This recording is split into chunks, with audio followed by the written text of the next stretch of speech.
Hello student, welcome to my channel genius study. आज हम करेंगे हमारी इंग्लिश रीडर बुक का first lesson, who did Patrick homework, जिसका मतलब है कि पैट्रिक का होमवर्क किसने किया।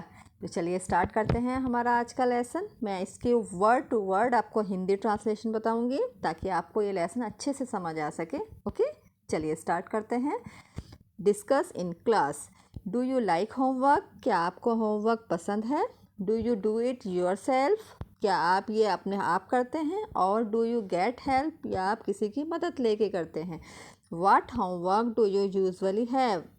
कौन सा होमवर्क है जो आप अपने आप कर लेते हैं? ओके, अब हम आगे बढ़ते हैं। Who did Patrick's homework? Patrick का होमवर्क किसने किया? हमारा फर्स्ट है Patrick never did homework, too boring he said. Patrick ने होमवर्क नहीं किया, उसने कहा ये बहुत बोरिंग है। He play hockey and basketball and Nintendo instead. वो हॉकी खेलता है, बास्केटबॉल खेलता है और नाइनटेंडो अ वीडियो गेम। ये रहा यहाँ पे लिखा हुआ है ना साइड में। तो ये मतलब ये उसका एक वीडियो गेम है जो वो सारा दिन यही खेलता है। Okay, his teacher told him. उसकी मैडम, उसके टीचर्स उससे कहते हैं, Patrick do your homework or you won't learn a thing.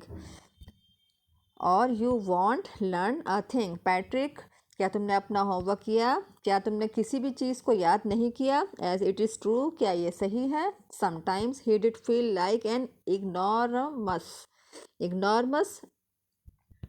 इग्नोरमस एक ऐसा, यहाँ साइड में दिया हुआ है, एक ऐसा इंसान होता है हु लैक एजुकेशन, जिसे एजुकेशन पढ़ना मतलब पढ़ाई करना बिल्कुल पसंद नहीं है। तो वो समटाइम्स उसे ऐसा फील होता है कि वो एक ऐसा इंसान है जिसे पढ़ाई बिल्कुल भी पसंद नहीं है। But what could he do? पर वो क्या कर सकता है? ही हेटेड होमवर्क, उसे होमवर्क करने से नफरत है। ओके, ये हमारा फर्स्ट पैराग्राफ पूरा हुआ। सेकंड है, then one day he found his cat playing with a doll and he grabbed it away.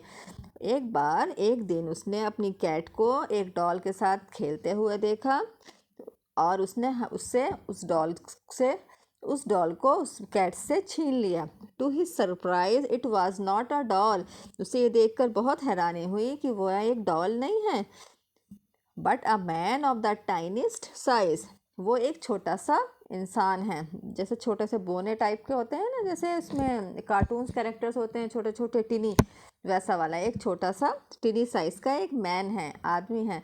He had a little wool shirt with old fashion breeches and a high tall hat much like a विच।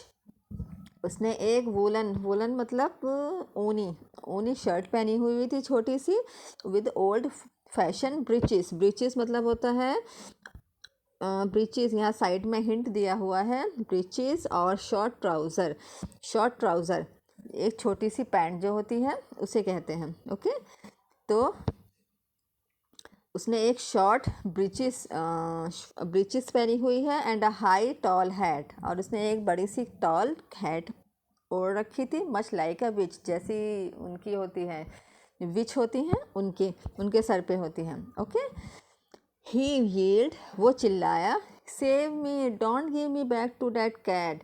एकदम उसे आवाज़ आई, उसने कहा, save me, बचाओ मुझे इस cat को वापस मत देना। I will grant you a wish, मैं तुम्हारी एक विश पूरी करूँगा। आई प्रॉमिस यू डैट, मैं तुमसे प्रॉमिस करता हूँ। ये उस छोटे साइज़ के मैन ने ये बातें पैट्रिक से कही।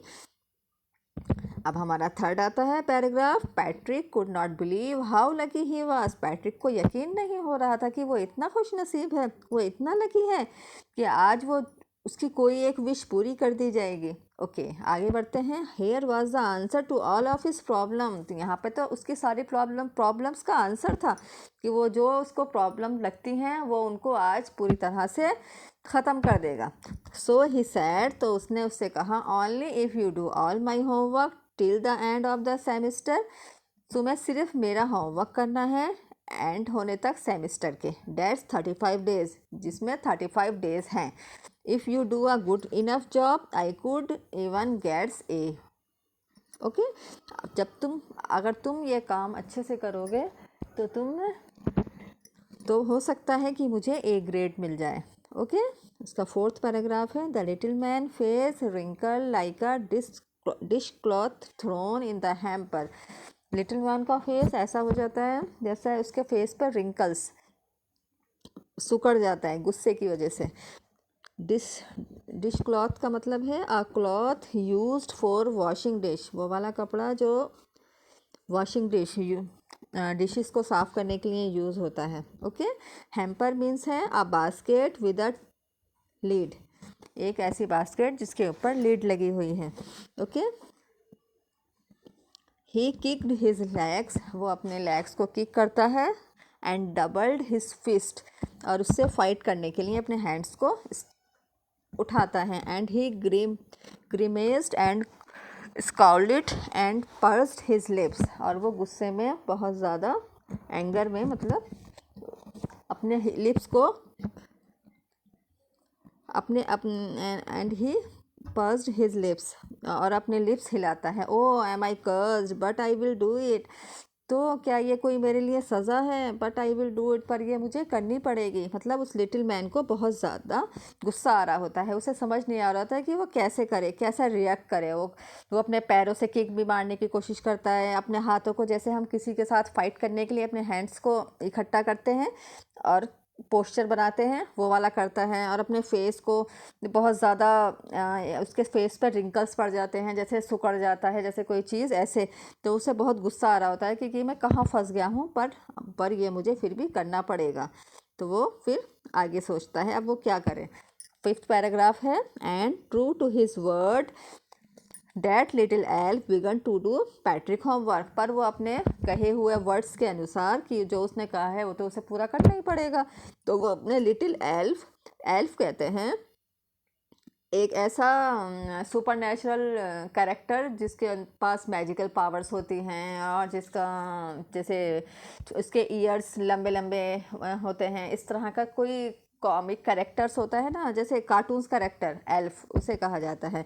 तो वो स्टार्ट करते हैं पैट्रिक का होमवर्क करना, except there was one glitch. Glitch का मतलब होता है a fault in a machine that prevent it from working properly, here hitch or problems। एक ऐसा ग्लिच मतलब कि कोई फॉल्ट होना, जैसे किसी मशीन में किसी तरह का कोई फॉल्ट हो जाए, ऐसा ही उसी के अंदर वो जो एल्फ था, जो छोटा आदमी था, उसके अंदर भी एक प्रॉब्लम थी। The elf did not always know what to do and he needed help, उसे ये पता नहीं होता था कि उसे क्या करना है, और उसे किसी न किसी की हेल्प की ज़रूरत होती थी। उसे ये पता नहीं चलता था कि ये काम कैसे करे। तो हेल्प मी वो चिल्लाता है, he said, and Patrick would have to help in whatever way, और पैट्रिक को फिर इसकी हेल्प करनी पड़ती है जैसे जैसे वो बताता है। तो I don't know this word, वो एल्फ बोलता है I don't know this word, मुझे इसका मतलब नहीं पता। The elf SQUCAKED squad while reading Patrick homework.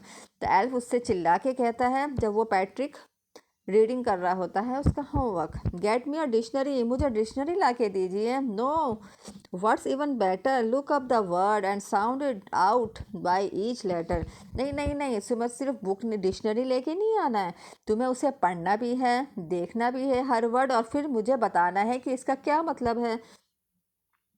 तो पैट्रिक जो है समझ नहीं पाता है कि यह होमवर्क मुझे करना है या मैंने इसे करने के लिए दिया है। तो सिक्स पैराग्राफ पे देखते हैं, when it came to maths, लेकिन जब वो मैथ्स का काम करने लगते हैं, Patrick was out of luck, Patrick तो आउट ऑफ लक हो जाता है, उसे समझ ही नहीं आता कि वो मैथ्स का होमवर्क कैसे करे, क्योंकि मैथ्स को तो वो समझ ही नहीं पाता। What are time tables, time tables क्या होते हैं। द एल्फ श्रिक्ड, वो एल्फ जो होता है, श्रिक्ड मतलब होता है, यहाँ पे दिया हुआ है आप हाई पिच क्राई, मतलब बहुत ज़ोर से चिल्लाना। वी कि मतलब वो ये टाइम टेबल क्या है उसे ये भी नहीं पता है। We elves never need that, हम एल्व्स को इसकी ज़रूरत नहीं पड़ती है, वो ये से बताता है। पैट्रिक अपना सर पकड़ के बैठ जाता है, उसे कुछ समझ नहीं आता कि वो क्या करे। And addition and subtraction and division and fraction, उसे ना एडिशन समझ आता है, ना सब्सट्रैक्शन, ना डिवीज़न और ना ही फ्रैक्शन, उसे कुछ समझ नहीं आता। Here sit down beside me, you simply must guide me, तुम यहाँ बैठो मेरे पास और मुझे गाइड करो कि ये मैं कैसे करूँ। Elves know nothing of human history, elves को ह्यूमंस की कोई हिस्ट्री के बारे में नॉलेज नहीं है। To them it is a mystery, तो वो एक मिस्ट्री बन गया है, वो एक पहेली बन चुका है। Okay, so the little elf already a शाउटर just got louder, तो छोटा एल्फ जो है बहुत ज़्यादा ज़ोर से चिल्लाता है और बहुत ज़्यादा लाउडर हो जाता है। गो टू द लाइब्रेरी, और वो पैट्रिक से कहता है लाइब्रेरी जाओ, आई नीड बुक्स, मुझे बुक्स की ज़रूरत है, मोर एंड मोर बुक्स, बहुत ज़्यादा, बहुत सारी बुक्स की। And you can help me read them too, और तुम्हें मेरी हेल्प भी करनी है इसे रीड करने में। Okay, as a matter of fact every day in every way that little elf was a nag, as a matter of fact, इसी तरह चलते चलते every day in every way, हर दिन रोज़ हर कुछ ना कुछ ऐसा ही रहता था। Little elf was a nag, nag मतलब होता है one who troubles someone all the time by complaining or asking them to do something drag, मतलब कि जैसे हमारी किसी के साथ आर्गूमेंट्स होती हैं, हम जैसे हम अपने सिबलिंग्स होते हैं, हमारे भाई बहन, उनसे हम कहते हैं ये ऐसे नहीं करना है, ऐसे करना है, नहीं ये गलत है, ये राइट है, ये वाला सही नहीं था, ये वाला सही था, तो इसे कहते हैं नैग। जो हमारी बातचीत होती है हमारे भाई बहन से या हमारे पेरेंट्स से, तो उसे नैग कहते हैं। तो लिटिल एल्फ की भी बस यही चल रही थी पैट्रिक के साथ। Patrick was working harder than ever and was it a drag, drag, drag का क्या मतलब है? ड्रैग का मतलब है an informal word, something dull and uninteresting, मतलब पैट्रिक जो था वो ज़्यादा से ज़्यादा काम कर रहा था और वो बहुत ज़्यादा ऐसा हो गया था, बिल्कुल डल, मतलब उसे किसी चीज़ में कोई इंटरेस्ट नहीं हो ऐसा लग रहा था। He was staying up nights, वो रातों को जाग रहा था। Had never felt so weary, वो बहुत ज़्यादा ऐसा महसूस करने लगा था जैसे कि बहुत ज़्यादा थका हुआ, बहुत ज़्यादा परेशान। was going to school with his eyes puffed and bleary, और जब वो स्कूल जाता था तो उसकी आइज़ ऐसी डल डल दिखाई देती थी और ऐसा लगता था जैसे वो सोना चाहता हो, मतलब ऐसा हो गया था नाइट्स, सारी रात काम करते करते। अब 8th paragraph, finally the last day of school arrived, finally school का लास्ट दिन आया। And the elf was free to go, और एल्फ को आज़ादी मिल जाती है वापस जाने की। As for homework there was no more, अब उसे कोई होमवर्क और नहीं करना था। So he quietly and slyly slipped out the back door, तो वो चुपचाप, स्लाइली मतलब होता है सीक्रेटली, सीक्रेटली, तो वो बिल्कुल चुपचाप, बिल्कुल सीक्रेट, जैसे छुप छुप के होता है ना सीक्रेटली, वो चुपचाप पीछे वाले डोर से बाहर निकल जाता है। ओके, आगे 9th पैराग्राफ है। Patrick got his A, his classmates were amazed, Patrick को ए मिलता है, वो उसकी क्लासमेट्स सब अमेज्ड हो जाते हैं, वो इतने ज़्यादा चौंक जाते हैं कि इसको कैसे मिल गया, क्योंकि उसको तो हमेशा ऑलवेज सी मिलता था, इसको ए कैसे मिला। हिज टीचर स्माइल्ड, उसकी टीचर स्माइल करती हैं। And were full of praise, और बहुत ज़्यादा उस पर प्राउड फील करती हैं, उसकी तारीफ़ें करती हैं। एंड हिज पेरेंट्स आल्सो, उसके पेरेंट्स को भी यकीन नहीं होता कि उस पैट्रिक का ए कैसे आया। They wonder what had happen to Patrick, वो सोचते हैं कि पैट्रिक के साथ ऐसा क्या हुआ। He was now the model kid, वो तो एक मॉडल बन चुका है। मॉडल किड मतलब जिसके जैसे दूसरे बच्चों को बनना चाहिए, वो इस तरह का एक मॉडल किड बन चुका था। He was now the model kid, clean his room, वो अपने रूम्स को साफ़ करने लगा था। डिड हिज चॉर्स, चॉर्स मतलब होता है जो हमारी डेली के काम होते हैं, जैसे हमें अपना सामान है, हमारी बुक्स हैं, जो भी है हमारा, उसको एक जगह इकट्ठा करके रखना, अपने रूम को साफ़ रखना, अपनी चीज़ों को साफ इकट्ठा करके रखना, मतलब जो डेली रूटीन्स के काम होते हैं रूम में, वो वाले वो अपने आप करने लगा था। And was cheerful never rude, और हंस हंस के मतलब स्माइलिंग फेस के साथ करता था और कभी भी रूड नहीं होता था। Like he had developed a whole new attitude, जैसे वो ऐसा हो गया था जैसे उसमें नया एटीट्यूड आ गया हो, एक नया, जैसे वो नया कुछ उसके अंदर चेंजेस आ गए हों, वो एक नया उसके अंदर जैसे नई पर्सनैलिटी ने उसके अंदर, मतलब वो उसकी बन चुकी थी। 10th paragraph, you see in the end, हमने देखा एंड में Patrick still thought he had made that tiny do all his homework, तो पैट्रिक ने सोचा कि ये सारा काम जो था उस टिनी मैन ने किया, but I will share a secret, पर इसे मैं हमेशा सीक्रेट रखूँगा, just between you and me, तुम्हारे और मेरे बीच में। It was not the elf, Patrick had done it himself. It was not the elf, ये एल्फ नहीं था, Patrick had done it himself, Patrick ने इसे खुद अपने आप किया। ओके, पैट्रिक को ये समझ आ चुका था कि उसे अपना होमवर्क खुद ही करना है। ओके, अब वो ऑलवेज उसने ये सोचा कि वो हमेशा अपना होमवर्क खुद ही करेगा, और ये भी उसने खुद ही किया है।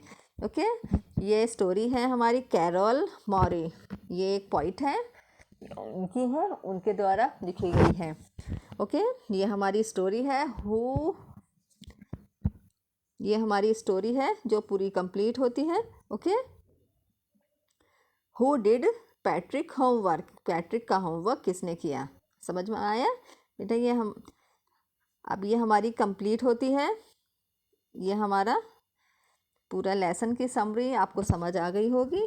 ओके, अब हम नेक्स्ट वीडियो में इसकी बैक एक्सरसाइज करेंगे, उसके हर क्वेश्चंस का फुल एक्सप्लेनेशन देंगे, और उसके बारे में भी बताएंगे कि किस क्वेश्चन का आंसर क्या होगा। ओके, आई होप कि आपको ये लेसन अच्छे से समझ आ गया होगा। अगर किसी भी बच्चे को इस वीडियो में कोई भी प्रॉब्लम हुई हो, कुछ भी प्रॉब्लम लगी हो, तो वो मुझे कमेंट बॉक्स पे लिखकर बता सकते हैं। अगर आपको मेरी ये वीडियो पसंद आई हो, अच्छी लगी हो, तो प्लीज़ इसे लाइक करें, शेयर करें एंड सब्सक्राइब ज़रूर करें। और हम फिर मिलेंगे हमारी अगली वर्कशीट में हमारे अगले लेसन्स के प्रैक्टिस में।